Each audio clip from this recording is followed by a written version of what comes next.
Hey, I am back in the Woodyard.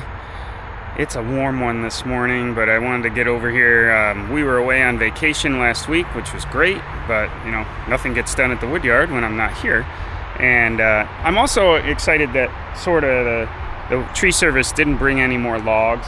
I've still got this empty space. For me, when I've got piles and oodles of logs, it kind of stresses me out because it just means there's so much to do, and I can only pick away at it. So I've got a pile here. There's hickory in here and some oak on the bottom. The other day I did pop in and I was pre-marking, so I'm gonna cut. We'll see. I might get to splitting. I've got an oak pile over here. I'm thinking with the hickory, I'm gonna take that home because that's a premium wood and let it dry under cover. And I might try to sell it as smoking wood or something like that. So glad you're here. Hope you enjoy what I've got to show you. I'm gonna start with the 462 today. I put a new chain on it because the other one broke, and I wasn't able to fix it. So new chains are always great. I'm also trying to get better at just using a chainsaw. I've had comments and things that I'm not running my saw correctly, and so I'm trying to improve on that. Thanks for the comments. Criticism's always tough, but that's how we learn. I make mistakes and try to get better. So I had a dealer tell me years and years ago, and that's stuck in my head, is that you should never apply pressure because that's hard on your bar. And someone has told me, no, it's all different. Depends on your saw and what's going on.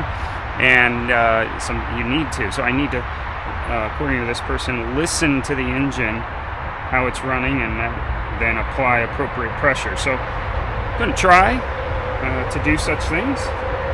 And then hopefully it cuts faster, cuts better. But we'll see.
And I'm splitting and loading some hickory into my trailer. At least I think it's hickory.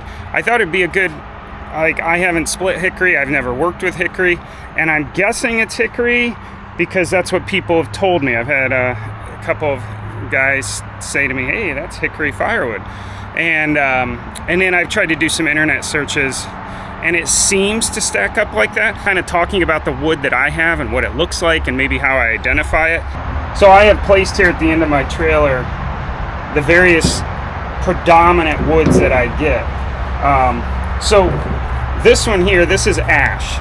You can this is what I burned at our house for years, like 17 years. That's about all I got.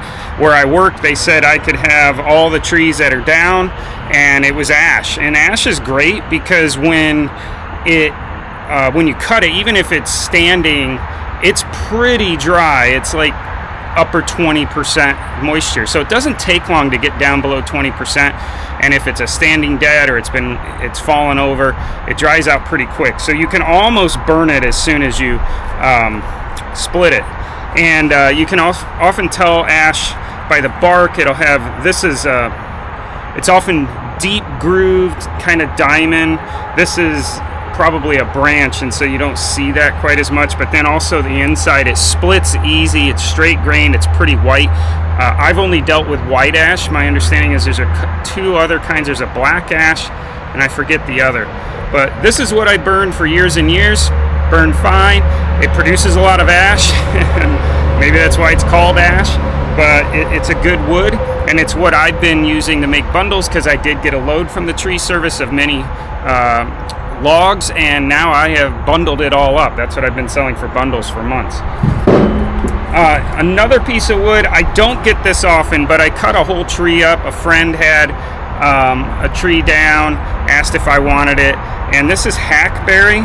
So if you see by the bark, it's very smooth.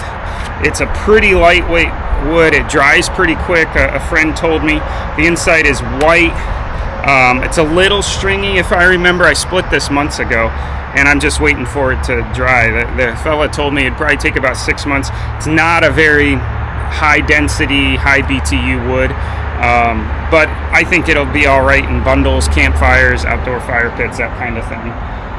I then got a load, and it's a small amount, but this is mulberry. I've never worked with it.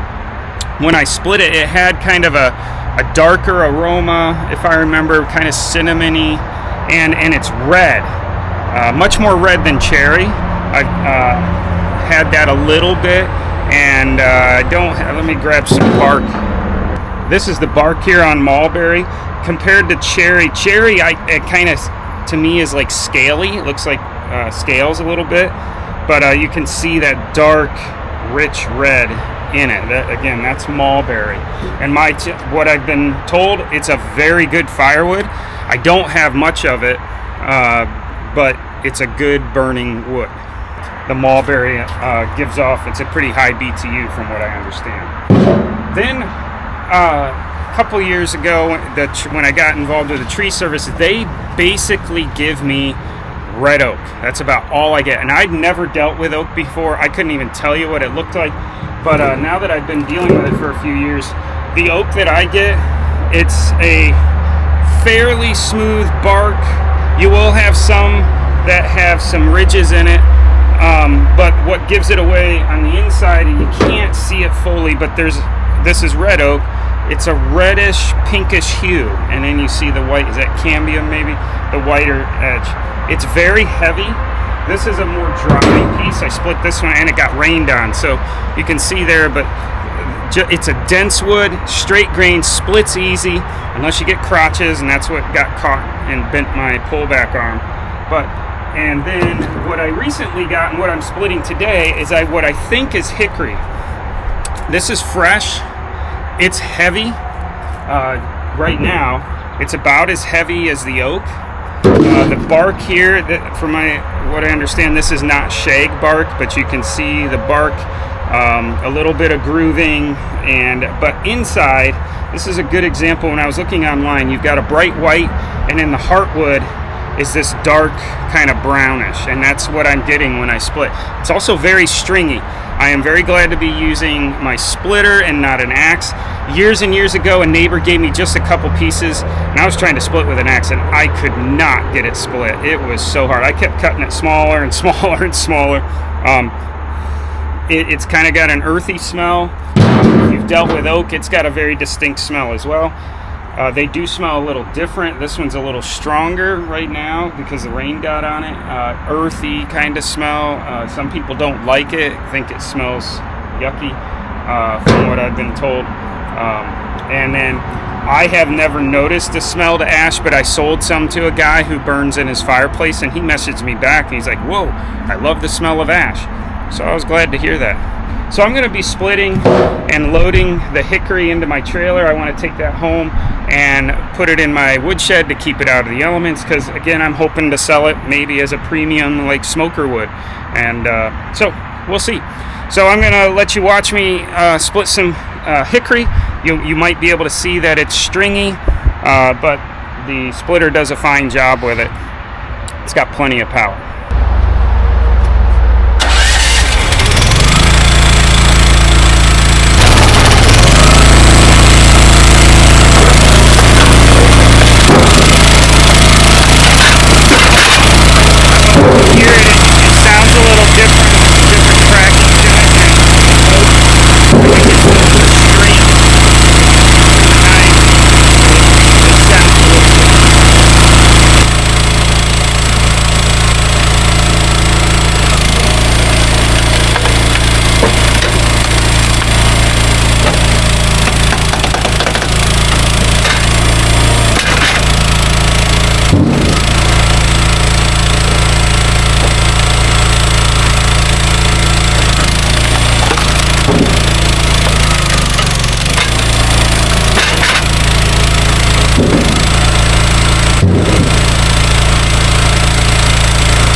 I had to take a break. I guess it's the heat. I was starting to get across my chest, I don't know if you know that feeling where it's just tight, kind of out of breath. You know you're pushing, and if I kept pushing, it wouldn't have been smart. So I'm going to try and cut just a little more, and then I'm going to call it quits. It's just not worth being out here and in this humidity. And you can see the clouds starting to roll in, so it might start to rain, which hopefully that'll cool things down. That's my hope anyway. All right, I'm gonna suit up and get back at it here.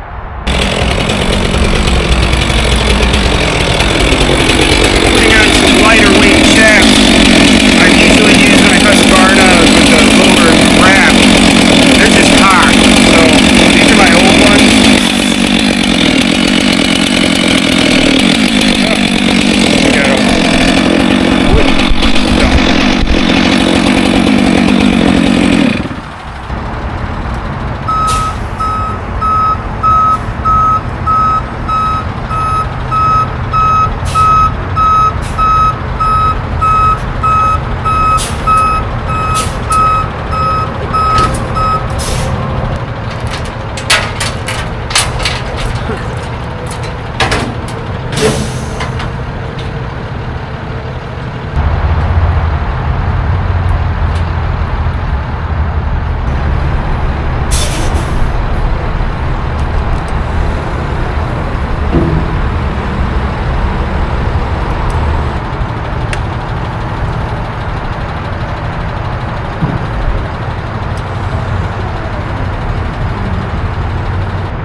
That was interesting that he thinks there's just too much weight in a dump trailer or dump truck to the hydraulics wouldn't lift. So he said they might be back. All right, you all take care.